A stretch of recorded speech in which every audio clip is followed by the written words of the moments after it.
জাতির পিতা ইব্রাহিম আলাইহিস সালাতু ওয়াস সালাম চারটা পাখিরে ডাক দিতে দেরি, চার পাখি তার ডাকে সাড়া দিয়া তার সামনে দাঁড়াইতে দেরি করে নাই।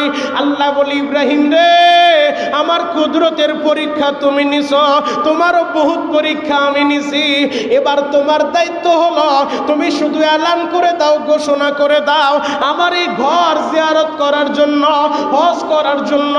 জাতির পিতা ইব্রাহিম আলাইহিস সালাতু ওয়াস সালাম এবার জাবাল আবি কুবাইসের উপরে দাঁড়াইয়া, যেই পাহাড়ের উপরে আল্লাহর নবীর শাহাদাত আঙ্গুলের ইশারায় আকাশের চারটা দুই টুকরা হইয়া একটা টুকরা জাবাল আবি কুবাইসের উপরে পড়েছিল, ওই পাহাড়ের উপরে উঠা ইব্রাহিম নবী যখন এলান করছে, কোন বর্ণনা আছে 120 বার তিনি এলান করছে, 120 বার তিনি ঘোষণা দিছে। তার ঘোষণাটা আমার আল্লাহ সারা পৃথিবীতে এমন ভাবে ছড়ায় দিছে, শুধু এই জগতে ছড়ায় নাই, আলমে আর রুহের জগতে আল্লাহ ছড়ায় দিছে। যে যতবার জাতির পিতার ডাকে সারা দিয়ে লাব্বাইকের আওয়াজ দিছে, আল্লাহ তারে ততবারই তার ঘরের মেহমান বানাবে। সকলে বলেন আলহামদুলিল্লাহ। সমস্ত প্রশংসার মালিককে। আপনাকে আমাকে মসজিদে আসার তৌফিক দিয়েছেন কে? যে আল্লাহ আপনাকে আমাকে তার মহান হুকুম পবিত্র জুমার নামাজ আদায়ের উদ্দেশ্যে দুনিয়ার ভিতরে সর্বোত্তম জায়গা, সর্বশ্রেষ্ঠ জায়গা মসজিদে নিয়ে এসেছেন। এজন্যই মহান মুনিবের দরবারে অবনীত চিত্রে কণ্ঠের সর্বোচ্চ আওয়াজ দিয়ে একবার শুকরিয়া আদায় করে আলহামদুলিল্লাহ। শুকরিয়া আদায় করলে খুশি হয় কে? একসাথে বলেন, আরো জোরে বলেন। শুকরিয়া আদায় করলে খুশি হয় আল্লাহ, বেজার হয় কে? আমরা কাকে খুশি করব? এজন্য আরেকবার বলেন আলহামদুলিল্লাহ। মুহতারাম হাজিরিন, পবিত্র মাস আজকে জিলকদের দ্বিতীয় জুমা, হজের মৌসুম চলতেছে। কারণ হজের জন্য নির্দিষ্ট 3টি মাস, 2 মাস 10 দিন, শাওয়াল, জিলকদ আর জিলহজের প্রথম 10 দিন, যেটা মূলত হজের মৌসুম। তো সারা পৃথিবী থেকে আল্লাহর মেহমানেরা পবিত্র হজ পালনের উদ্দেশ্যে আল্লাহর ঘরে যাচ্ছে। তো সেই জিলকদ মাসের আজকে দ্বিতীয় জুমা, বাংলাদেশ থেকে অনেক হাজী সাহেবেরা ইতিপূর্বে গিয়েছে, যাচ্ছে, যাবে। আমরা তাদের জন্য দোয়া করি, পাশাপাশি আমাদের জন্য দোয়া করি, আল্লাহ যেন জীবনে একবার হলে আমাদেরকে হজ্জে মাবরুর নসিব করে। সকলে বলেন আমিন। যদি কেউ আল্লাহর ঘরের জন্য, আল্লাহর ঘরে হজ করতে যেতে চায়, আল্লাহর ঘরের মেহমান হতে চায়, আল্লাহ তার মনের আশা পুরা করে। উদাহরণ দিলে আপনাদের বুঝতে সহজ হবে। যদি আমি আপনাকে বলি আজকে দুপুরে আপনার বাড়িতে আমি মেহমান হব, লজ্জায় পড়ে হলো তো আপনি নিষেধ করবেন না, হুজুর যেহেতু বলছে ঠিক আছে হুজুর চলেন। লজ্জায় পড়ে হলো যে আপনি আমার বাসায় চলেন। কেউ যদি কারো বাড়িতে মেহমান হতে চায়, আপনি আপনার এক ভাইয়ের বাড়ি মেহমান, স্বেচ্ছায় বললেন ভাই আপনার বাড়ি আজকে মেহমান হব, তো ওই ভাইয়ের অ্যাবিলিটি না থাকলেও আপনাকে নিষেধ করবে না, চক্ষু লজ্জার কারণে। তো যারা হজ করতে যায় এরা সরাসরি আল্লাহর মেহমান, আল্লাহর ঘরের মেহমান। তো কোনো বান্দা বান্দি যদি আল্লাহর ঘরের মেহমান হতে চায়, আল্লাহ তাকে কিভাবে নিষেধ করবে? এজন্য চাওয়ার মতো চাইলে অবশ্যই আল্লাহ তাকে আল্লাহর ঘরের মেহমান হিসেবে কবুল করবে। আমরাও দোয়া করি, মাওলা হে, জীবনে একবার হলো আপনি আমাদের সবাইকে হজ্জে মাবরুর নসিব করেন। সকলেই বলেন আমিন। আল্লাহ পাক রব্বুল আলামিন যখন মানুষ বানাতে চাইলেন, মানুষ বানাতে চাওয়ার সময় ফেরেশতাদের মজলিসে আল্লাহ বললেন আমি প্রতিনিধি বানাতে চাই, খলিফা বানাতে চাই। ফেরেশতারা প্রাথমিক পর্যায়ে নিষেধ করছে, আল্লাহ আপনার খলিফা বানানোর দরকার নাই, মানুষ বানানোর দরকার নাই। কারণ এরা দুনিয়াতে গিয়ে মারামারি কাটাকাটি করবে, রক্তপাত করবে। আল্লাহ মানুষ বানানোর দরকার নাই, আপনার তাসবিহ পড়ার জন্য, আপনার নামের জিকির করার জন্য আমরাই তো আছি, আমরাই তো আপনার পবিত্রতা বর্ণনা করি, আমরাই তো আপনার নামের তাসবিহ জপি, আমরাই তো আপনার শুকরিয়া আদায় করি। তাহলে মানুষ কেন বানাবেন? মানুষ বানানোর দরকার নাই। কারণ ফেরেশতাদেরকে যে আল্লাহ বানাইছে, যেই ফেরেশতাদেরকে কিয়ামের হালতে নামাজে দাঁড়ানো অবস্থায় রেখে দিছে, কিয়ামত পর্যন্ত দাঁড়ানো অবস্থায় থাকবে এমন কিছু ফেরেশতা আল্লাহ বানাইছে যাদেরকে আল্লাহ রুকুর হালতে রাইখা দিছে। কিয়ামত পর্যন্ত ওই ফেরেশতারা রুকুর হালতে আল্লাহর তাসবিহ পড়বে। এমন কিছু ফেরেশতা আল্লাহ বানাইছে যাদেরকে আল্লাহ সিজদার হালতে রাইখা দিছে। কিয়ামত পর্যন্ত ওই ফেরেশতারা সিজদার হালতে আল্লাহর তাসবিহ পড়বে। কিন্তু মানুষ আল্লাহ যাদেরকে বানাইছে এই মানুষদেরকে আল্লাহ ইবাদতের স্বাধীনতাও দিছে, গুনাহ করার স্বাদও তার দিলের ভিতরে দিয়া দিছে। ফেরেশতারা শুধু ইবাদত করতে জানে, ওরা গুনাহ করতে জানে না। ওদেরকে আল্লাহ গুনাহের সেই কামবাব ওদের দিলের ভিতরে দেয় নাই। আল্লাহ ওদেরকে বানাইছে ওরা শুধু তাসবিহ পড়ে, ওরা শুধু আল্লাহর নিয়ামতের প্রশংসা করে, ওরা শুধু সুবহানাল্লাহ আলহামদুলিল্লাহ এই জিকির করতে থাকে। কিন্তু মানুষ এমন এক জাতি, আল্লাহ মানুষকে বানাইছে, এদেরকে গুনাহ করারও স্বাধীনতা দিছে, নেক আমল করারও স্বাধীনতা দিছে, এদেরকে রাস্তা দেখায় দিছে। ফারিকুন ফিল জান্নাতি ও ফারিকুন ফিস সাইর। বান্দা রাস্তা দুইটা, একটা জান্নাতের আর একটা জাহান্নামের। আল্লাহু আকবার। দুইটা রাস্তা দিয়া দিলাম তোমাকে, স্বাধীনতাও পরিপূর্ণভাবে দিলাম। চাইলে জান্নাতের রাস্তাও চলতে পারবা, আবার জাহান্নামের রাস্তাও যাইতে পারবা। ইহদিনাস সিরাতাল মুস্তাকিম, সোজা রাস্তায় চইলা আসো, জান্নাতে যাইতে পারবা। এখন সোজা রাস্তায় না গিয়ে বাঁকা রাস্তায় আপনি চলতে পারবেন। স্বাধীনতা আল্লাহ আপনাকে দিছে। তো আল্লাহ পাক রব্বুল আলামিন ফেরেশতাদের এই জবাবের কাউন্টার দিয়া আল্লাহ বললেন, আমি যা জানি তোমরা তা জানো না। আমি সিদ্ধান্ত নিছি আদম বানাবো, বনি আদম বানাবো, আমি খলিফা বানাবো, তো আমি আল্লাহ তাদেরকে বানাবো। আল্লাহু আকবার। ফেরেশতারা যখন বুঝলো আল্লাহ তাদের কাছে পরামর্শ করছে, আল্লাহ তাদের অভিমতটা জানতে চাইছে, কিন্তু তারা যে জবাবটা দিছে এই জবাবটা ইতিবাচক ছিল না, এই জবাবটা নেতিবাচক ছিল, আল্লাহর আদেশের বিরুদ্ধে চলে গেছে। তারা যখন নিজেদের ভুলটা বুঝতে পারছে, তাৎক্ষণিকভাবে সাত আসমানের উপরে বাইতুল মামুর নামে একটা কাবা আছে, একটা ঘর আছে, আল্লাহর ঘর। ফেরেশতারা ওই বাইতুল মামুর তাওয়াফ করা শুরু করে দিল। বাইতুল মামুর তাওয়াফ কইরা বাইতুল মামুরটা জড়ায় দইরা নিজের ভুলের জন্য ক্ষমা চায়। আল্লাহ, ভুল করে ফেলছি, আমাদের কাছে আপনি জানতে চাইছেন, কিন্তু আমরা অভিমতটা ব্যক্ত করছি ইতিবাচক না নেতিবাচক, আমাদের ভুল হয়ে গেছে, আমাদেরকে আপনি ক্ষমা করে দেন। আল্লাহ বলে, ফেরেশতারা তোমরা তোমাদের ভুল বুঝতে পাইরা আমার ঘর তাওয়াফ করলা, বাইতুল মামুর তাওয়াফ করলা, আমি যে আদম বানাবো, আমি যে বনি আদম বানাবো, আদমের সন্তানদেরকে বানাবো, আমি আল্লাহ এই সাত আসমানের নিচে জমিনের ভিতরে একটা কাবা বানাইতে চাই। আমার ওই বনি আদমেরা, আদমের সন্তানগুলা, এই মানুষগুলা যদি কখনো ভুল করে ফেলে, এরাও যখন ভুল করে ওই কাবা ঘরটা তাওয়াফ করবে, আমি আল্লাহ এদের জীবনের সব গুনাহ মাফ করে দেব। আরো আসতে বলেন। মানুষ বানানোর আগে আল্লাহ কাবা বানানোর সিদ্ধান্ত নিলেন। আল্লাহ সেটাই বলেন, ইন্না আউওয়ালা বাইতিন উযিআ লিন-নাস। আমি আল্লাহ মানুষের জন্য এই পৃথিবীতে একটা ঘর বানাইলাম, লাল্লাযী বিবাক্কাতা মুবারাকা ওয়া হুদাল লিল আলামিন। যে ঘরটা সর্বপ্রথম ঘর এই পৃথিবীতে, সর্বপ্রথম ঘর খানায় কাবা বাইতুল্লাহ। কেন বানাইছে? গোটা জগতের, শুধু মানুষের না, হুদাল লিল আলামিন, গোটা জগতের হেদায়েতের জন্য। আল্লাহু আকবার। আল্লাহ হলেন রব্বুল আলামিন, আল্লাহ হলেন রব্বুল আলামিন। তার বন্ধু আমাদের নবী হলেন রহমাতুল লিল আলামিন। আর যে ঘরটা বানাইছে হুদাল লিল আলামিন, গোটা জগতের হেদায়েতের জন্য, গোটা জগতের মাখলুকাতের জন্য। মুহতারাম হাজিরিন, মাখলুকের দিলের ভিতরও কাবার মোহব্বত আছে, মাখলুকাতের অন্তরের ভিতরও কাবার মোহব্বত আছে। সর্বপ্রথম ঘর আল্লাহ বানাইতে চাইলেন বাইতুল মামুরের সোজা নিচে, আর কাবাঘর থেকে সোজা উপরে, সাত আসমানের উপরে। ফেরেশতাদের জন্য যেই কাবা বানাইছে বাইতুল মামুর, প্রতিদিন 70,000 ফেরেশতা ওই বাইতুল মামুর তাওয়াফ করে। আল্লাহু আকবার। শুরু লগ্ন থেকে তাওয়াফ করতেছে, প্রতিদিন চলতেছে। তা পৃথিবীর সর্বপ্রথম ঘর খানায় কাবা বাইতুল্লাহ, আল্লাহ বানাইলেন এই জগতের মানুষের হেদায়েতের জন্য।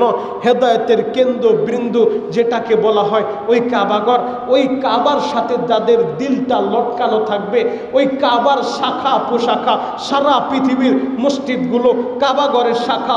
আমাদের এই মসজিদ কাবাঘরের শাখা, বাইতুল মুকাররম মসজিদ কাবাঘরের শাখা, মদিনার মসজিদ কাবাঘরের শাখা, সারা পৃথিবীর মসজিদগুলো এই মসজিদের সাথে যাদের দিলটা লটকানো থাকবে, আজান কখন হবে, মসজিদে কখন যাব, যাদের এই দিলটা কাবার শাখা এবং কাবার সাথে লটকানো থাকবে, ময়দানে মাহশারে যেদিন আরশের ছায়া ছাড়া আর ভিন্ন কোনো ছায়া পাওয়া যাবে না, আল্লাহ পাক রব্বুল আলামিন ওই হাসরের ময়দানে মাহশারে আরশের ছায়ার নিচে ওই বান্দাবান্দিকে ছায়া দিবে যাদের দিলটা মসজিদের সাথে, যাদের দিলটা কাবার সাথে লটকানো ছিল। আল্লাহু আকবার।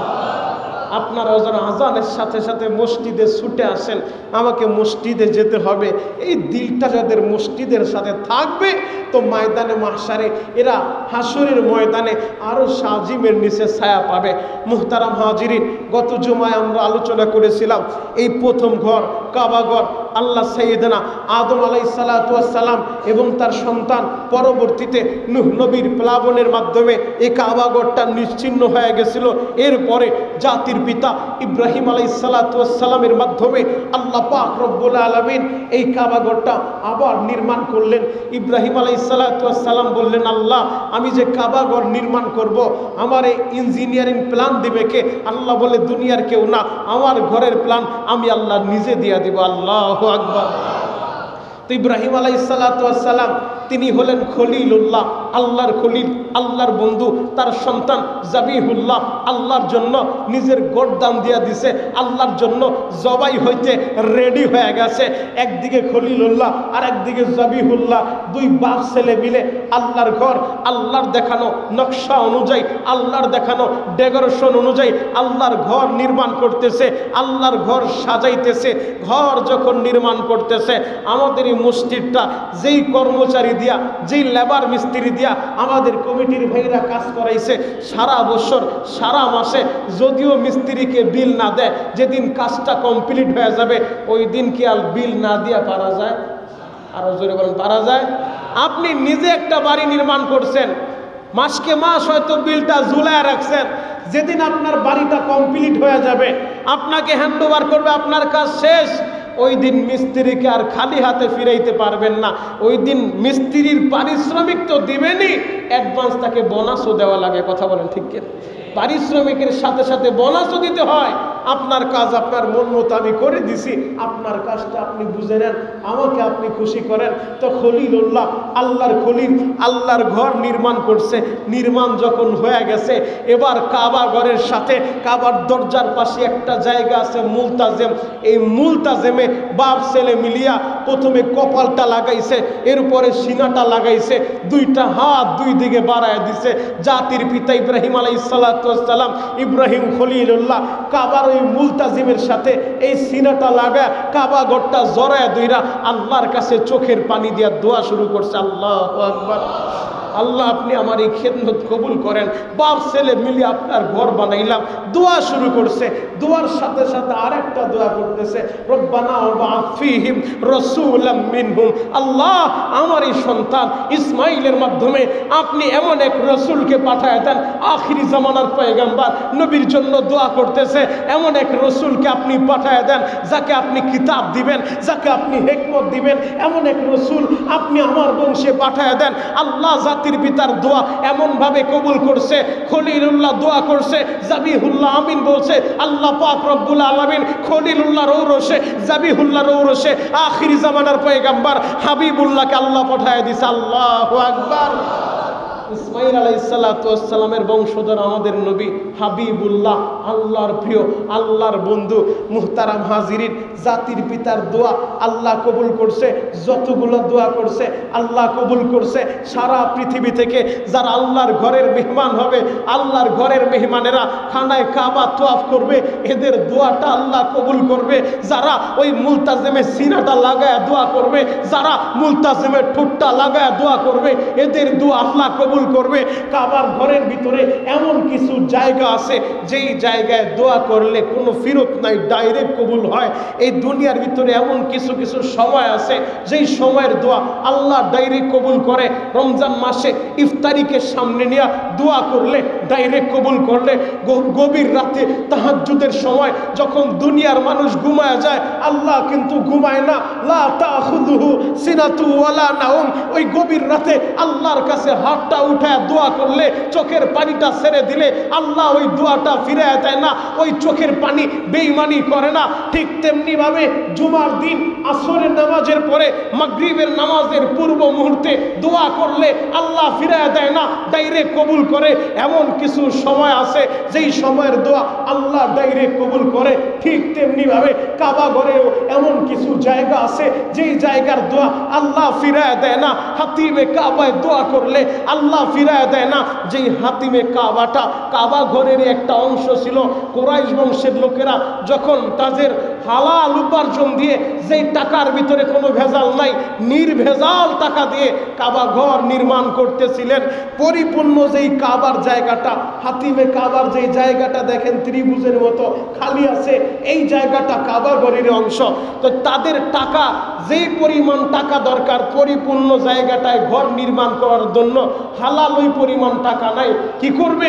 এজন্য ওই জায়গাটুক বাদ দিয়া বাকি জায়গাটুক ঘর বানাইছে। তবে নবীর দিলে একটা তামান্না ছিল, যদি ওই সময়ে উপস্থিত যখন নির্মাণ কাজ করছে, যদি হালাল টাকা থাকতো পরিপূর্ণটাই কাবা ঘরের ভিতরে নিয়ে নিত। যেহেতু হালাল ওই পরিমাণ টাকা ছিল না, যার কারণে পরিপূর্ণ জায়গাটা কাবা ঘরের ভিতরে নিতে পারে নাই, ওই জায়গাটুক বাদ রেখেছে। এরপরে আল্লাহর নবী ইন্তেকালের পূর্ব মুহূর্তে আম্মা জান আয়েশার কাছে দুঃখ প্রকাশ করলেন, আয়েশা রে, যখন কাবা ঘর নির্মাণ হয়েছিল আমি চেয়েছিলাম পুরা জায়গাটা কাবা ঘরের ভিতরে নেওয়ার জন্য, কিন্তু ওই সময় অ্যাবিলিটি ছিল না, যার কারণে নিতে পারি নাই। আম্মা জান আয়েশা কথাটা রেখে দিয়েছেন। যখন আব্দুল্লাহ ইবনে জুবায়ের ক্ষমতার মসনদে বসা আমিরুল মুমিনিন, আম্মা জান আয়েশা নবীর এই দুঃখটা আব্দুল্লাহ ইবনে জুবায়েরের কাছে প্রকাশ করলেন। তিনি পুরা জায়গাটা কাবা ঘরের ভিতরে নিয়ে নিছে। ইতিহাস সাক্ষী দেয় হাজ্জাজ বিন ইউসুফ তিনিও ক্ষমতার মসনদে বসেছিলেন, আব্দুল্লাহ ইবনে জুবায়েরকে ফাঁসির কাস্টে ঝুলায় দিছে। এরপরে হাজ্জাজ বিন ইউসুফের আমলে হাজ্জাজ বিন ইউসুফ তিনি চিন্তা করলো, জুবায়ের যেই কাজটা করে গেছে ওর কাজটা আমি চাই না। আবার তিনি ওই জায়গাটুক বাদ দিয়া আবার নতুন করে নির্মাণ করলেন। হাজ্জাজ বিন ইউসুফের আমলে যেইভাবে নির্মাণ করছে এখনো পর্যন্ত ওই আদলে কাবা ঘরটা আছে। তবে যেই কথাটা বুঝাইতে চাই, হাতিমে কাবা এটাও কাবা ঘরের একটা অংশ। এই জায়গায় দোয়া করলে আল্লাহ ডাইরেক্ট কবুল করে। আরো আসতে বল, মন খারাপ, কষ্ট লাগতেছে। যারা কাবার ইতিহাস শুই না, চোখের পানি নিয়ে দরদ নিয়ে আমিন বলবেন, সুবহানাল্লাহ বলবেন। আল্লাহ জীবনে একবার হলো এদেরকে হজ্জে মাবরুর নসিব করেন। সকলেই বলেন আমিন। আরো জোরে বলেন আমিন। কাবা করে যাইতে মন চায় কি চায় না? আরো জোরে বলেন, চায় কি চায় না? তাহলে হজের মৌসুম চলতেছে, হজের মৌসুম, চোখের পানি লাগবে। চোখের পানি দিয়ে মালিকের বুঝাইতে হবে, আল্লাহ একবার হলো তোমার ঘরটা দেখাও। এমনি এমনি নবী বলে নাই, যা হাজিরা যখন হজ থেকে আসে এদের কাছে যাও দোয়া আনার জন্য, এদেরকে বলো আমার জন্য একটু দোয়া করো। এমনি এমনি বলে নাই। কেন বলছে জানো? এই হাজিরা যে তাওয়াফ করছে এদের কদমটা মাতাফের ভিতরে লাগছে। এই হাজিরা সাফা মারওয়ায় সাই করছে, এদের কদমটা সাফা মারওয়ায় লাগছে। এই হাজিরা যখন কাবাটা জড়ায় ধরছে, কাবার সাথে এদের শরীরের অংশ লেগে গেছে। এই হাজি যখন কাবা ঘরে চুমু খাইছে, কাবার গিলাফের সাথে হাজির ঠোঁটটা লেগে গেছে। এই হাজি যখন হাজর আসওয়াদে চুমু খাইছে, হাজির ঠোঁটটা হাজর আসওয়াদে লেগে গেছে। এজন্য আল্লাহ নবী বলে, হাজি হজ থেকে আসছে, আরে বাড়ি ঢোকার আগে তুমি তাড়াতাড়ি যাও, হাজিরে বলো, হাজি হাতটা উঠে আমার জন্য দোয়া করো। আল্লাহু আকবার। এই হাজিদের কাছে দোয়া আনার জন্য আল্লাহর নবী বলছে, যেই কথাটা বলতেছিলাম, কাবার ভিতরে এমন কিছু জায়গা আছে যেই জায়গায় ডাইরেক্ট দোয়া কবুল হয়। মিজাবে রহমতের নিচে দাঁড়ায় নবীজি দোয়া করতেন। ওই জায়গায় দোয়া করলে ডাইরেক্ট দোয়া কবুল হয়। রুকনি ইয়ামানি থেকে শুরু করে হাজরে আসওয়াদ পর্যন্ত যেই জায়গাটা, এই জায়গায় একটা দোয়া পড়তে হয়। হাজিদেরকে জিজ্ঞেস করেন, রব্বানা আতিনা ফিদ দুনিয়া হাসানা ওয়া ফিল আখিরাতি হাসানা ওয়া কিনা আযাব আযাবান্নার। এই দোয়াটা এমন একটা দোয়া, আর এই দোয়ার ভিতরে দুনিয়া এবং আখিরাত উভয় জাহানের হাসানা, উভয় জাহানের কল্যাণ আল্লাহ রেখে দিয়েছে। আল্লাহু আকবার। তার রুকনে আমানিতে ডাইরেক্ট দোয়া কবুল হয়। এজন্যই তো রমজান মাসে আমরা বলি বেশি বেশি এই দোয়া করেন। কেন বলে এটাই রহমত, মাগফিরাত, নাজাত তিন অংশ আছে। তিন অংশ আল্লাহ ঢুকায় দিছে। রহমতও আছে, মাগফিরাতও আছে, নাজাতও আছে। রব্বানা আতিনা ফিদ দুনিয়া, আল্লাহ আমারে দুনিয়া দেন। আল্লাহর কাছে দুনিয়া চাইলাম, আল্লাহর কাছে দুনিয়ায় কল্যাণ চাইলাম, আল্লাহর কাছে দুনিয়ায় সম্মান চাইলাম। অফিল আখিরাতি হাসানা, আল্লাহ আখিরাতুল হাসানা দেন। আখিরাতে মাফ কইরা আমারে ধন্য করেন, আখিরাতে ক্ষমা কইরা আখিরাতে আমারে জান্নাত দিয়া আমারে ধন্য বানান। ওকিনা আযাবান্নার, আল্লাহ জাহান্নামের আগুন থেকে আমারে মুক্তি দেন। রহমত, মাগফিরাত, নাজাত তিন অংশ আল্লাহ একটা দোয়ার ভিতরে ঢুকায় দিয়েছে। আল্লাহু আকবার। রুকনে আমানিতে দোয়াটা করতে হয়। রুকনে আমানিতে ডাইরেক্ট দোয়া কবুল হয়। আরাফার ময়দানে, খোলা ময়দানে, খোলা আসমানের নিচে দাঁড়ায় হাজি যখন দোয়া করে ওই জায়গাও ডাইরেক্ট দোয়া কবুল হয়ে যায়। যখন জাবালে রহমতের উপরে উইটা হাজিরা দোয়া করতে থাকে ওই জায়গার দোয়া ডাইরেক্ট কবুল হয়ে যায়। মুহতারাম হাজিরিন, হজের মৌসুমে এজন্য আপনাদেরকে অনুরোধ করব, যদি কেউ আল্লাহর ঘরের মেহমান হইতে চায় আল্লাহ তাকে মাহরুম করবে না। আল্লাহ লজ্জায় পড়ে হলো তাকে আল্লাহর ঘরের মেহমান বানাবে। আল্লাহ আমাদেরকে আপনার ঘরের মেহমান বানান। চিৎকার মেরে বলেন আমিন। যেই কাবা ঘর ধ্বংস করতে এসেছিল বাদশা আব্রাহা, আল্লাহ আব্রাহাকে ফাইনাল করে দিছে। আল্লাহর ঘরের সাথে দুশ্মনী রাখলে, আদাওয়াতি রাখলে এদের পরিণাম ভালো হয় না, ভালো হয় না।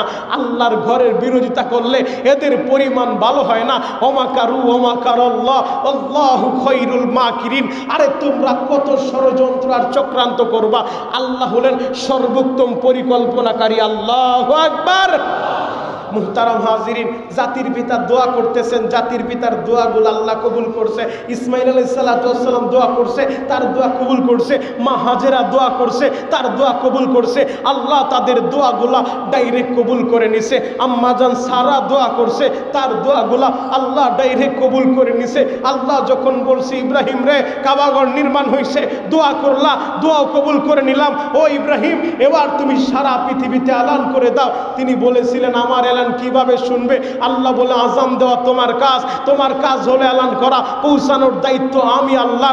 আল্লাহ তো ইব্রাহিম নবীকে বলেছেন ইব্রাহিম রে তুমি আমার কুদরতের পরীক্ষা নিয়েছ, আমিও তোমার পরীক্ষা নিয়েছি। কত কুদরতের পরীক্ষা! ইব্রাহিম আলাইহিস সালাতু ওয়াস সালাম একবার আল্লাহকে বলে আল্লাহ আপনি যে মরা মানুষকে জীবিত করেন আমি একটু দেখতে চাই, আমারে দেখান। আল্লাহ বলে ইব্রাহিম রে তোমার কি বিশ্বাস হয় না? বলে আল্লাহ বিশ্বাস তো অবশ্যই হয়, তবে লিয়াতমাইন্না কলবি, আমি আমার আত্মার প্রশান্তির জন্য একটু দেখতে চাই আপনি মরাকে কিভাবে জীবিত করবেন। আল্লাহ বলি ইব্রাহিম দেখতে চাও? হ্যাঁ আল্লাহ দেখতে চাই। তাহলে তুমি 4টা পাখি পুষতে থাকো, ওই পাখিগুলা লালন পালন করো। যখন তোমার আয়ত্তে চলে আসবে তুমি ডাক দিলে পাখিগুলা সুইটা আসবে, এমন যখন হয়ে যাবে তখন আমাকে জানাইবা। আল্লাহর আদেশ পায়া 4টা পাখি, জাতির পিতা ইব্রাহিম আলাইহিস সালাতু ওয়াস সালাম, মুসলিম মিল্লাতের পিতা ইব্রাহিম আলাইহিস সালাতু ওয়াস সালাম 4টা পাখি পুষতেছেন। এখন ডাক দিলে পাখিগুলা চইলা আসে, ডাক দিলে পাখিগুলা তার ডাকের সাড়া দেয়। এবার বলে আল্লাহ পাখিগুলা আমার আয়ত্তে চলে আসছে। আল্লাহ বলি পাখিগুলা জবাই করো, এরপরে গোশতগুলা ছিন্ন ভিন্ন করে 4টা পাখি এক জায়গায় মিক্স করতে থাকো।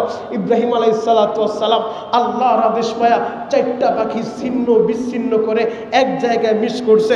আল্লাহ বলে 4টা ভাগ করো, সমানভাবে 4টা ভাগ করে 4 পাহাড়ের উপরে রাইখা দাও। এবার 4 পাহাড়ের উপরে ছিন্ন ভিন্ন হাড্ডিগুলা গোশতগুলা মিক্স করে 4 পাহাড়ে রাইখা দিছে। এবার আল্লাহ বলি ইব্রাহিম রে পাখিগুলাকে তুমি ডাক দাও। ইব্রাহিম নবী যখন পাখিগুলাকে ডাক দিছে, ডাক দিতে দেরি পাখিগুলা 4 পাহাড়ে 4 জনের 4টা পাহাড়ে এক পাহাড়ের ভিতরে কারো পা গেছে, কোনো পাহাড়ে কারো পা গেছে, কোনো পাহাড়ে কারো মাথা গেছে, কোনো পাহাড়ে কারো বডি গেছে। এই ছিন্ন ভিন্ন অংশগুলা ডাক দেওয়ার সাথে সাথে আল্লাহ তাদেরকে একত্রিত কইরা ইব্রাহিম নবীর সামনে উপস্থিত কইরা দিছে। আরো জোরে বলেন আল্লাহ পারে কি পারে না? আরো জোরে বলেন পারে কি পারে না? জাতির পিতা ইব্রাহিম আলাইহিস সালাতু ওয়াস সালাম চারটা পাখিরে ডাক দিতে দেরি, চার পাখি তার ডাকে সাড়া দিয়া তার সামনে দাঁড়াইতে দেরি করে নাই। আল্লাহ বলি, ইব্রাহিম রে, আমার কুদরতের পরীক্ষা তুমি নিছো, তোমারও বহুত পরীক্ষা আমি নিছি। এবার তোমার দায়িত্ব হলো তুমি শুধু এলান করে দাও, ঘোষণা করে দাও, আমার এই ঘর জিয়ারত করার জন্য, হজ করার জন্য।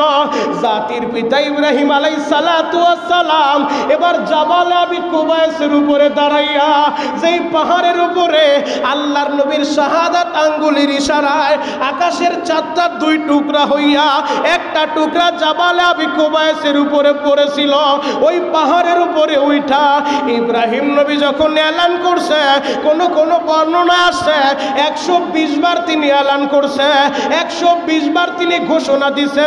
তার ঘোষণাটা আমার আল্লাহ সারা পৃথিবীতে এমন ভাবে ছড়ায় দিছে, শুধু এই জগতে ছড়ায় নাই, আলমে আর রুহের জগতে আল্লাহ ছড়ায় দিছে। যে যতবার জাতির পিতার ডাকে সারা দিয়ে লাব্বাইকের আওয়াজ দিছে, আল্লাহ তারে ততবারই তার ঘরের মেহমান বানাবে। আরো জোরে বলেন। যদি 10 বার ডাকের জবাব দিয়া থাকে, আল্লাহ তার 10 বার নিয়ে যাবো। 70 বার ডাকের জবাব দিছে, আল্লাহ 70 বার নিয়ে যাবে। আল্লাহ, আমরা জানি না আমরা ডাকের জবাব দিছি কিনা, মনের ভিতরে থাকতে পারে হুজুর আমি তো জানি না, চোখের পানি দিয়া দরখাস্ত দেন, মাওলা হে একবার হলো আপনার ঘরের মেহমান বানান, হজ্জে মাবরুর নসিব করেন। সকলে বলেন আমিন। তাহলে কাবার প্রেম অন্তরের ভিতরে রাখার দরকার আছে না নাই? কাবার মোহাব্বত, মদিনার মোহাব্বত, মদিনাওয়ালার মোহাব্বত যেই দিলের ভিতরে থাকবে, এই দিলটা ময়দানে মাহশারে হাসতে হাসতে জান্নাতে যাবে। আর যারা আদোয়াতি করবে, আর যারা দুশ্মনী করবে, এদের ভয়াবহ পরিণাম দুনিয়াতে হয়ে যাবে। এদের লাঞ্ছিত অবস্থা দুনিয়ার মানুষ চেয়ে চেয়ে দেখবে। যেমন এক ঘটনা ঘটাইছে, বাদশাহ আবরাহা ইয়ামান থেকে 50,000 বাহিনী নিয়া, বিশাল হস্তি বাহিনী নিয়া, হাতি বাহিনী নিয়া, আরবিতে ফিলুন হচ্ছে হাতি। পবিত্র কোরআনের 114 সূরা, 114 সূরার ভিতরে একটা সূরা আল্লাহ নাজিল করছে, যেই সূরার নাম সূরাতুল ফিল। আপনারা শুনছেন সবাই? সূরা ফিল নামে একটা সূরা আছে, আপনারা জানেন? সূরাতুল ফিল। আরো সহজে বলি, আলাম তারা কাইফা ফাআলা রাব্বুকা বিআসহাবিল ফিল। এই যে আলাম তারা সূরা, এই সূরাটা আল্লাহ নাজিল করছে এই হাতি বাহিনীর জন্য। কিভাবে নাজিল করছে? আমার নবী দুনিয়ায় কিন্তু এখনো আসে নাই, আমার নবী দুনিয়া আসার 55 দিন আগের কথা বলছি। নবী এখনো দুনিয়া আসে নাই, নবী দুনিয়া আসার 55 দিন আগে বাদশাহ আবরাহা নামে একজন জালিম শাসক, যাকে আল্লাহ অনেক ক্ষমতা দিয়েছিলেন, যিনি চৌকস একজন সেনা প্রধান ছিলেন, পরবর্তী পর্যায়ে ক্ষমতার মসনদে বসেছেন ইয়ামানের মুসেল শহরে। এই বাদশাহ আবরাহা 50,000 সৈন্যবাহিনী নিয়া, বিশাল হস্তি বাহিনী নিয়া, এই হাতির ভিতরে সবচেয়ে সেরা যেই হাতি, সবচেয়ে সেনাপতি যেই হাতি, বডির দিক থেকেও শক্তির দিক থেকেও ওই হাতিরটার নাম ছিল মাহমুদ। এই মাহমুদ নামক হাতির নেতৃত্বে বিশাল হস্তি বাহিনী নিয়া বাদশাহ আবরাহা এসেছে। উদ্দেশ্য কাবাঘরকে ভেঙে ফেলবে। তার উদ্দেশ্য হলো কাবার 4 কোণায় 4টা শিকল লাগায়া এই মাহমুদ নামক হাতির সাথে লাগায় দিব। ও যখন টান মারবে, ও টান মারলে ওই কাবাঘর মাটির সাথে মিশে যাবে। কারণ এই বাদশাহ আবরাহা দেখেছে সারা পৃথিবী থেকে মানুষেরা, লক্ষ লক্ষ মানুষ কাবাঘরে আসে হজ করার জন্য। তৎকালীন জামানায় যদিও তারা অনেকে মূর্তি পূজা করত, মক্কার বেঈমানগুলা কাবাঘরের ভিতরেও 360টা মূর্তি ঢুকাইছে, এরপরেও এরা হজ করত।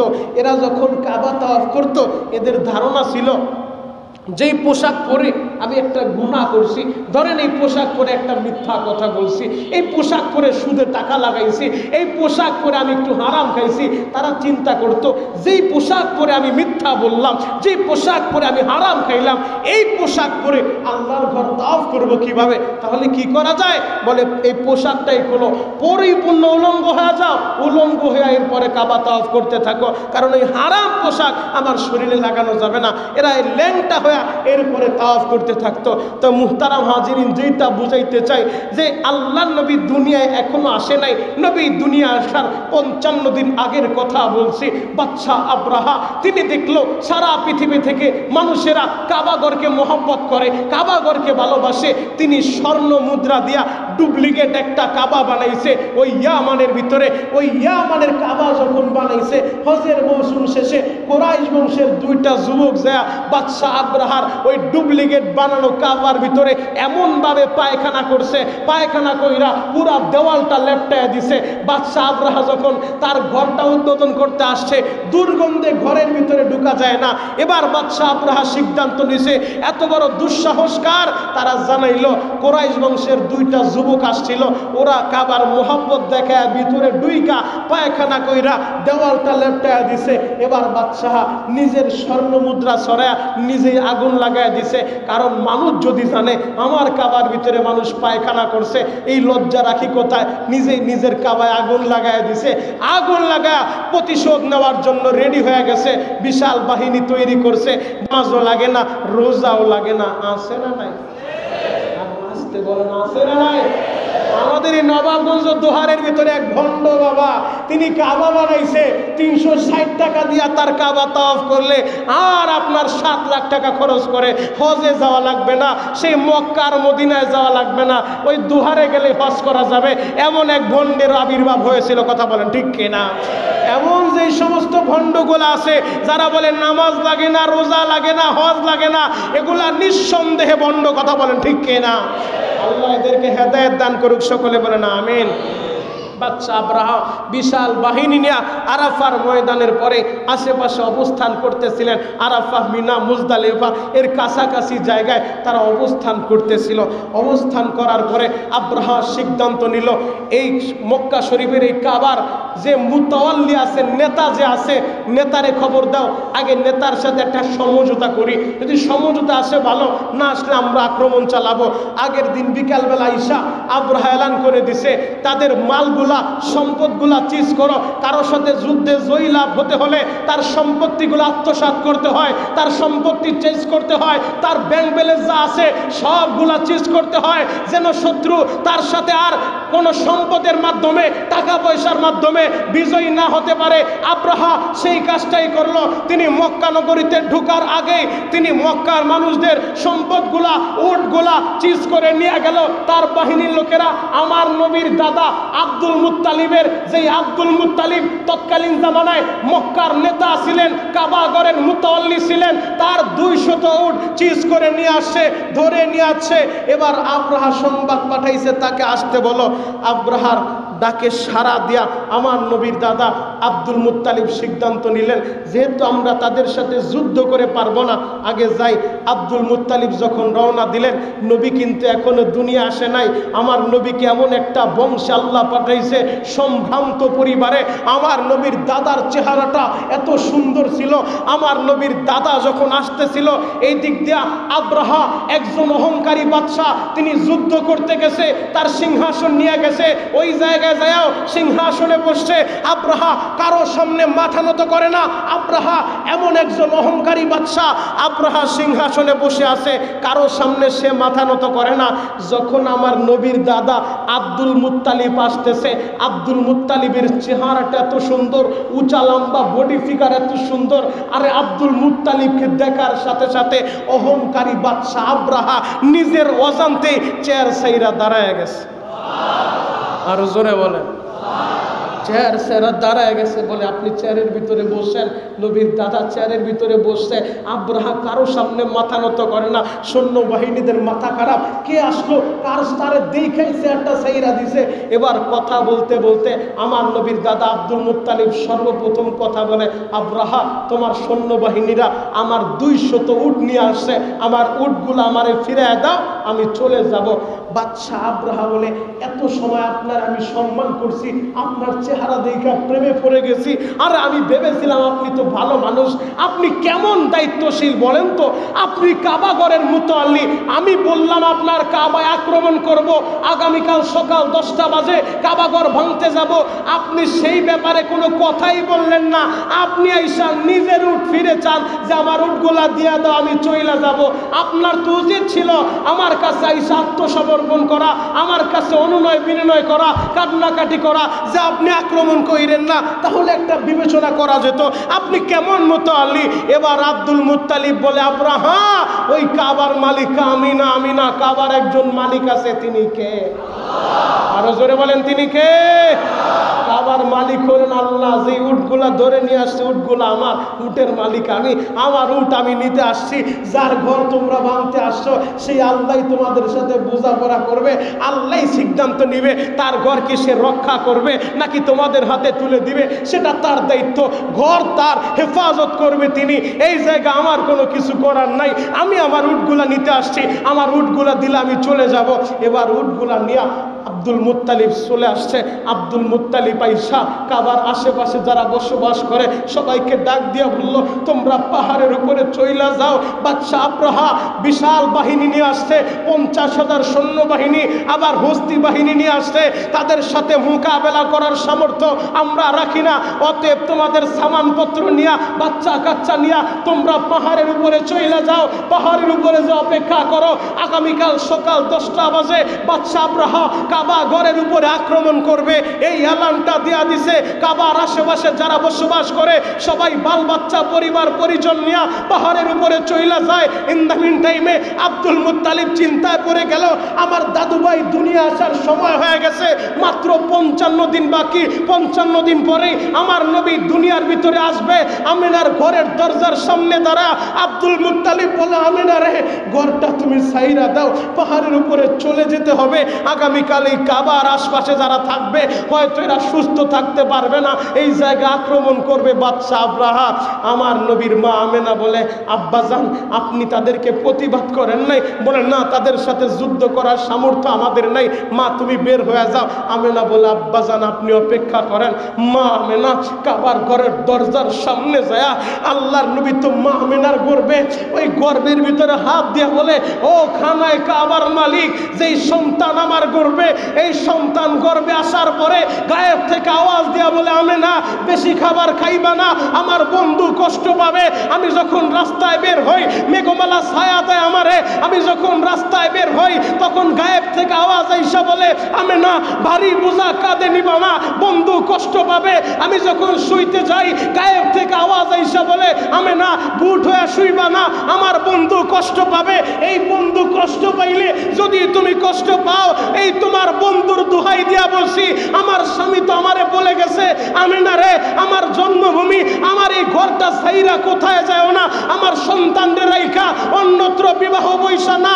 এই বন্ধুরে কষ্ট দিলে তুমি যদি কষ্ট পাও, এই বন্ধুর দোহাই দিয়া বলছি, আল্লাহ তোমার ঘরটা তুমি হেফাজত করো, তুমি হেফাজত করো, তুমি হেফাজত করো। মা আমেনা চোখের পানি দিয়া যখন কাবার মালিকের ডাক দিছে, যুবক ভাইরা রে, মা আমেনার ডাকটা এমন কঠিন ডাক গো বাবা। মা আমেনা বলে, কাবার মালিক রে, বন্ধু কষ্ট পাইলে যদি তুমি কষ্ট পাও, এই বন্ধুর দোহাই দিয়া বলছি, আমি আমার স্বামীর রেখে যাওয়া ঘর, এই ঘর ছাইরা যাব না। আল্লাহ তোমার ঘর তুমি রক্ষা করো, তোমার বন্ধুর দোহাই দিয়া বলছি। ও যুবক ভাইরা, পরদিন সকালবেলা মানুষগুলো অপেক্ষা করতেছিল কিভাবে কাবাঘর ধ্বংস করে দেখার জন্য।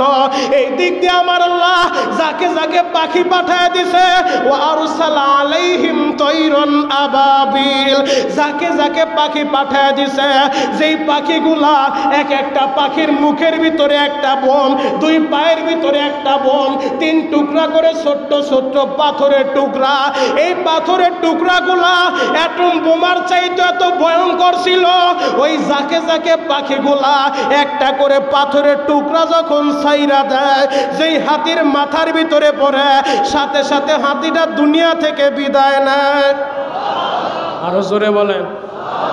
যুদ্ধ শুরু হওয়ার আগেই আল্লাহ আরসালা আলাইহিম তৈরন আবাবিল, যাকে যাকে পাখি পাঠাইছে বাদশা আব্রাহা সকালবেলা হস্তি বাহিনীর প্রধান যে হাতি মাহমুদ নামক হাতিকে যতই টানাটানি করে হাতি তো আর সামনের দিকে আগায় না, ডান দিকে বললে ডান দিকে যায়, বাম দিকে বললে বাম দিকে যায়, পিছন দিকে বললে পিছন দিকে যায়, কিন্তু কাবার দিকে একটা কদমও সামনে অগ্রসর হয় না। আল্লাহু আকবার। নেতা যেই হাতি, নেতা হাতি হস্তি বাহিনীর প্রধান মাহমুদ নামক হাতি, ও কাবাগরের দিকে যতই ওরা আঘাত করে কাবার দিকে এক কদম সামনে পারে না। ডান দিকে বললে ডান দিকে যায়, বাম দিকে ইশারা করলে বাম দিকে যায়, পিছন দিকে যায়, কাবাগরের দিকে একটা কদম সামনে অগ্রসর হয় না। ওই মিনার পাশে একটা জায়গা আছে ওয়াদি মুহাসসর, হাজিরা যখন হজে যায় এদেরকে জিজ্ঞেস করেন ওয়াদি মুহাসসর, ওই জায়গার ভিতরে হস্তি বাহিনীকে আল্লাহ ধ্বংস করছে, কিয়ামত পর্যন্ত 24 ঘন্টা ওই জায়গায় আল্লাহর লানত নাজিল হয়। এজন্য নবী বলে ওয়াদি মুহাসসরের পাশ দিয়া যখন যাও তোমরা দ্রুত এই জায়গাটা কাটায় যাও, এই জায়গায় অল টাইম আল্লাহর লানত পড়ে। যারা কাবা ঘর ভাঙতে আসছে আল্লাহ ওদেরকে ধ্বংস করে দিছে, যারা কাবার বিরোধিতা করছে ওদের ষড়যন্ত্র চক্রান্ত আল্লাহ ধূলিসাৎ করে দিছে। কাবার শাখা পোশাখা যত মসজিদ আছে এই মসজিদগুলা কাবার শাখা, এই মসজিদের মুহাব্বত যাদের দিলে থাকবে এরা দুনিয়াতে সম্মানিত হবে, আর যারা ষড়যন্ত্র করবে ওদেরকেও আল্লাহ আব্রাহার মতো ফাইনাল করবে। কথা বলেন ঠিক কিনা? মুসলমানের প্রথম কেবলা, যেইকে প্রথম কেবলা আজকে দেখা যায় যেই সমস্ত ইয়াহুদির গোষ্ঠীরা প্রথম কেবলা দখল করছে, টুমুর অপেক্ষা করো, তোমাদের পরিণতিও আব্রাহার মতো হবে। কথা বলেন ঠিক কিনা? ঘরটা হলো বাইতুল্লাহ, মাত্র 3 ব্যাগ সিমেন্ট যদি সুবারটা কেন্দ্রীয় মসজিদে দিয়া দোয়া কবুলের আশা করেন। আর খানায় কাবা বাইতুল্লাহ, যেই বাইতুল্লাহ বানাইছে ইব্রাহিম নবী, বাইতুল মুকাররম বানায় নাই, বাইতুল্লাহ বানাইছে। ইব্রাহিম নবীর প্রতিটা দোয়া আল্লাহ কবুল করছে। ইব্রাহিমের সন্তানেরা তোমরাও তৈরি হয়ে যাও, ওই বাইতুল্লাহর মোহব্বত দিলের ভিতরে রাখতে হবে, মদিনার মোহব্বত দিলের ভিতরে রাখতে হবে। যতদিন বাঁচবো বাইতুল্লাহকে মোহব্বত করব, বাইতুল্লাহকে ভালোবাসবো। আল্লাহ চোখের পানি দিয়া তোমার কাছে দরখাস্ত দেই, একবার হলেও হজ্জে মাবরুর আমাদেরকে নসিব করো। চিৎকার মেরে বলেন আমিন। আল্লাহ আমাদের সবাইকে বুঝা এবং আমল করার তৌফিক দান করুক। সকলে বলেন আমিন। আব্রাহার করুণ পরিণতি সূরাতুল ফিলের ভিতরে আল্লাহ বিস্তারিত বলে দিছে। আলাম তারা কাইফা ফাআলা রাব্বুকা বিআসহাবিল ফিল, নবীজি আপনি কি দেখেন নাই হস্তি বাহিনীর সাথে আল্লাহ কিরূপ আচরণ করছে? নবী তো দুনিয়ায় আসে নাই, নবী কিভাবে দেখবে? ঘটনাটা এমনভাবে প্রসিদ্ধ ছিল, না দেখলেও কেমন যেন দেখার মতো। নবী আপনি কি দেখেন নাই হস্তি বাহিনীর সাথে আল্লাহ কিরূপ আচরণ করছে? আল্লাহ এদেরকে এমন ভাবে ধ্বংস করছে, একটা গরু যখন ঘাস চিবায় চিবায় ফেলে দেয়, গরুর চিবানো ঘাসের মতো হস্তি বাহিনীকে আল্লাহ একেবারে ধূলিসাৎ করে দিছে। আল্লাহু আকবার। আল্লাহ পাক রব্বুল আলামিন আমাদের সবাইকে বুঝা এবং আমল করার তৌফিক দান করুক। সকলে বলেন আমিন। হজ্জে মাবরুর একবার হলো নসিব করুক, জিয়ারতে মদিনা একবার হলো নসিব করুন। যদি হজে যাইতে চান অন্তত নিয়ত করে ফেলেন, আজকের জুমায় যারা আসছেন 100 টাকার করে একটা নোট আল্লাহর ঘরে দান করবেন। অন্তত 5টা বছরে আমল করেন। আল্লাহ হজের মৌসুমে আমলটা শুরু করলাম, প্রতি জুমায় যেখানে জুমা পড়ব 100 টাকার একটা নোট তোমার ঘরে দিব। আল্লাহ তুমি আমারে তোমার ঘরে দেখাইবা, একবার হলো হজ করাইবা। 5টা বছর আমল করেন ইনশাআল্লাহ। আমি আপনার ভাই হিসেবে একটা আমল দিলাম, আমলটা করেন। 5 বছর রেগুলার আমলটা করেন ইনশাআল্লাহ। আশা রাখা যায় আল্লাহ 5 বছরের ভিতরে আপনারে মক্কা মদিনা দেখানোর ব্যবস্থা করবে ইনশাআল্লাহ। আজকে থেকে খাঁটি নিয়ত করে 100 টাকার একটা নোট দেন আল্লাহর ঘরে। এই দান বক্সগুলো ছেড়ে দেন, দান বক্সগুলো ছেড়ে দেন, সবাই পকেটের ভিতরে হাত দেন। 100 টাকার একটা নোট আল্লাহর ঘরে দেন। 5টা বছর আমলটা করেন ইনশাআল্লাহ। যেই মসজিদে পড়েন, শুধু এই মসজিদে না, যেই মসজিদে জুমা পড়বেন 100 টাকার একটা নোট আল্লাহর ঘরে দিবেন। উদ্দেশ্য আল্লাহ তোমার ঘরে দান করলাম, বাইতুল্লাহর মেহমান আমারে বানাইবা। আল্লাহ তোমার ঘরে আমি যাইতে চাই, বাইতুল্লাহর মেহমান না বানায় আমারে তুমি কবরে নিবা না। যদি চাওয়াটা চাওয়ার মতো হয় অবশ্যই আল্লাহ আল্লাহ কবুল করবে। আল্লাহ আপনাদের এই দানকে কবুল করুক। এ দানের উসিলায় আপনাদের মা বাবার জীবনের গুনাহ খাতা মাফ করুক। এ দানের উসিলায় আল্লাহ হজ্জে বাইতুল্লাহ জিয়ারতে মদিনা নসিব করুক। সকলে বলেন আমিন। মসজিদের দোতলায়, মাদ্রাসার নিচতলায় দোতলায় দান বক্স দেওয়া আছে, দান বক্সগুলো ছেড়ে দেন। সকলে আল্লাহর ঘরে দান করেন। 100 টাকার একটা নোট আল্লাহর ঘরে দিয়ে দেন। আল্লাহ আপনাদের এই দানকে কবুল করুক। এ দানের খবর মদিনাওয়ালার কাছে পৌঁছায় দিক। এ দানের উসিলায় আমাদের মুরব্বীদের কবরটা জান্নাতের বাগান বানিয়ে দিক। সকলে বলেন আমিন।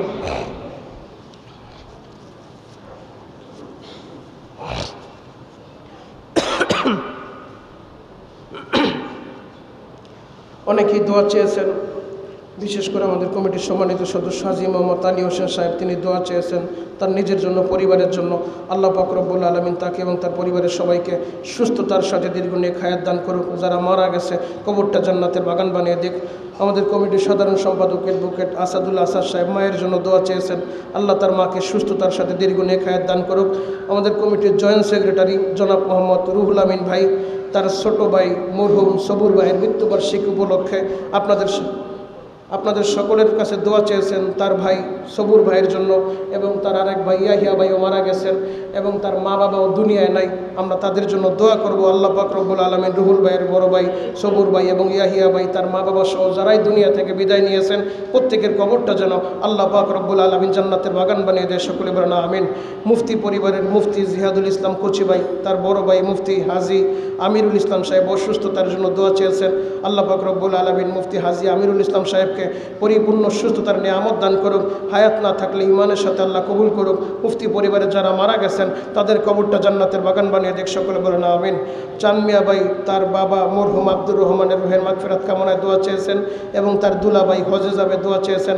আল্লাহ পাক রব্বুল আলামিন আব্দুর রহমান সাহেবের কবরটা জান্নাতের বাগান বানিয়ে দিক এবং তার মেয়ের জামা তার হজকে কবুল করুক। সকলে বলেন আমিন। আলমগীর ভাইয়ের বাবা মরহুম আবুল হোসেন সাহেবের রুহের মাগফিরাত কামনায় দোয়া চেয়েছেন। কোরআনে কারিম খতম করেছে, মাদ্রাসার ছাত্রদের জন্য খাবারের ইন্তজাম করেছিলেন। আল্লাহ পাক রব্বুল আলামিন আলমগীর ভাইয়ের বাবা আবুল হোসেন সাহেবের কবরটা জান্নাতের বাগান বানিয়ে দিক। হাজী বশির ভাই এবং হাজী আমিনুল ইসলাম আমান ভাই, আমাদের কমিটির সদস্য এবং সুবাড্ডা 2 নং ওয়ার্ড আওয়ামী লীগের সভাপতি হাজী আমিনুল ইসলাম আমান ভাই এবং হাজী বশির ভাইয়ের বাবার রুহের মাগফিরাত কামনায় দোয়া চেয়েছেন। আল্লাহ পাক রব্বুল আলামিন তাদের বাবার কবরটা জান্নাতের বাগান বানিয়ে দিক। মিরপুর বিআরটি অফিসের কর্মচারী 2 জন ভাই এখানে জুমার নামাজ পড়তে এসেছেন, আমার কাছে দোয়া চেয়েছেন। আল্লাহ পাক রব্বুল আলামিন আমার এই ভাইদেরকে কবুল করুক। জিল্লু ভাই ও টিটু ভাইয়ের বাবার মৃত্যুবার্ষিকী দোয়া চেয়েছেন। মাদ্রাসা 1 বস্তা চাউল দিবেন, কোরআনে কারিম খতম করেছে এবং জিল্লু ভাইয়ের ছেলে জিপিএ 5 পেয়েছে, আপনাদের সকলের কাছে দোয়া চেয়েছেন। আল্লাহ পাক রব্বুল আলামিন তাদের দিলের নেক মাকাসাদ পুরা করুক। সকলে বলেন আমিন। এক আল্লাহর বান্দা তার মেয়ের জন্য দোয়া চেয়েছেন, মেয়ে অসুস্থ, আল্লাহ পাক রব্বুল আলামিন তাকে পরিপূর্ণ সুস্থতার নিয়ামত দান করুক। আল্লাহুম্মা আমিন।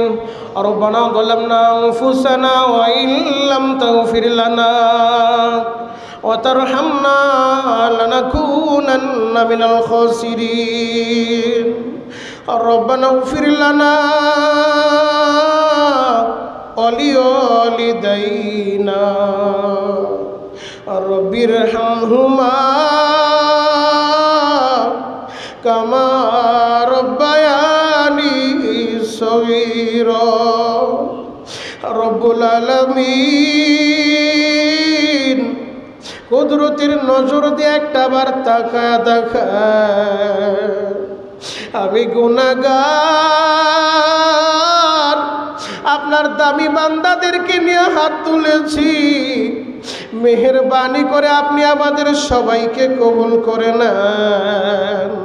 হাতটা উঠাইলে মনে পড়ে যায় মা দুঃখিনীর কথা, হাতটা উঠাইলে মনে পড়ে যায় বাবা দুঃখ মিয়ার কথা। ও দয়ার আল্লাহ, আমাদের যাদের মা বাবা দুনিয়ার মা ছাইরা কবরে চলে গেছে, আল্লাহ মেহেরবানি করে মা বাবার কবরটা জান্নাতের বাগান বানা দেন। ও দয়ার আল্লাহ, আপনার যে বান্দার হাত উঠাইছে, আল্লাহ এরা জীবনে একবার হলেও হজ্জে মাবরুর এদেরকে নসিব করে দেয়। আল্লাহ কাবার মোহাব্বত এদের দিলের ভিতরে ঢুকা দেন, মদিনার মোহাব্বত এদের দিলের ভিতরে ঢুকা দেন। মালিকেরা সারা পৃথিবী থেকে আপনার মেহমানেরা আপনার ঘরের দিকে যায়। হজের মৌসুম আসলেই কলিজার ভিতরে ব্যথা শুরু হয়ে যায়। হাজিরা লাব্বাইক লাব্বাইক আওয়াজ দিয়া আপনার ঘরের দিকে রওনা দেয় রে মালিক। আপনি আমাদেরকে একবার হলেও হজ্জে মাবরুর নসিব করে দেন আল্লাহ। মদিনাওয়ালারে একবার হলেও স্বপ্নে দেখা দেন আল্লাহ। হজ্জে মাবরুর নসিব না করে কবরের ডাকা আপনি দিয়েন না রব্বুল আলামিন। আজকে জুমার নামাজের পূর্ব মুহূর্তে আপনার যেই দামি বান্দারা 100 করে টাকা দান করলো আপনার ঘরে, আমার অনেক ভাই হয়তো টাকা নিয়ে আসে নাই রে মাওলা। এরপরে ওরা নিয়ত করে 10টা টাকাও যারা দিছে, ও দয়ার আল্লাহ এদের দানের উসিলায় এদেরকে মক্কা মদিনা দেখান গো। মক্কা মদিনা না দেখাইয়া একজন আপনি খবরে নিন না।